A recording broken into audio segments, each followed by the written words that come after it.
సురవరం సుధాకర్ రెడ్డి సేవలను అందరూ స్మరించుకునేలా చేస్తామని సీఎం రేవంత్ రెడ్డి అన్నారు. రాజీ పడని సిద్ధాంతాలతో రాజకీయాల్లో ఎదిగిన నేత అని గుర్తు చేసుకున్నారు. విద్యార్థి దశ నుంచి జాతీయ స్థాయి నేతగా సురవరం ఎదిగారు. పాలమూరు జిల్లా బిడ్డ జాతీయ స్థాయి నేతగా ఎదగడం గర్వకారణం. సురవరం కుటుంబానికి ఈ ప్రభుత్వం అండగా ఉంటుంది. ఆయన జ్ఞాపకార్థం ప్రభుత్వం ఏదైనా మంచి కార్యక్రమం చేపడుతుంది. దీనిపై మంత్రివర్గంలో చర్చించి నిర్ణయం తీసుకుంటామని రేవంత్ అన్నారు. సుధాకర్ రెడ్డి గారి మరణం పేదలకు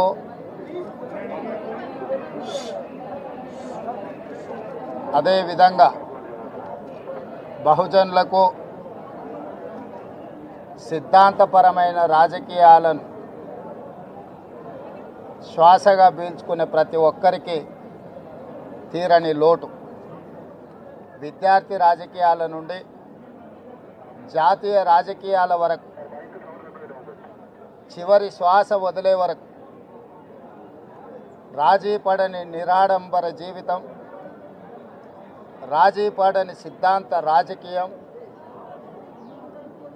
ఏఐఎస్ఎఫ్ నుంచి మొదలు పెడితే జాతీయ ప్రధాన కార్యదర్శి వరకు, పార్లమెంట్ సభ్యుడిగా వివిధ హోదాలలో పనిచేసిన ఏ రోజు కూడా అహంకారము అహంభావాన్ని తన దరిదాపులకు రానియకుండా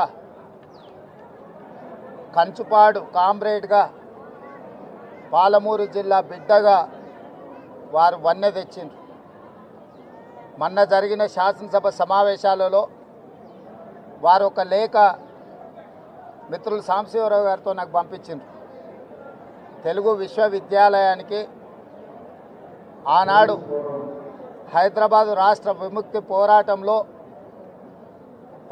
పత్రికా సంపాదకుడుగా ఎనలేని సేవలు అందించి నిజాం నిరంకుశ రాజ్యాన్ని నుంచి పేదలకు విముక్తి కలిగించిన సురవరం ప్రతాప్ రెడ్డి గారి పేరు పెట్టాలి అని వారు నాకు లేఖ రాయడం జరిగింది.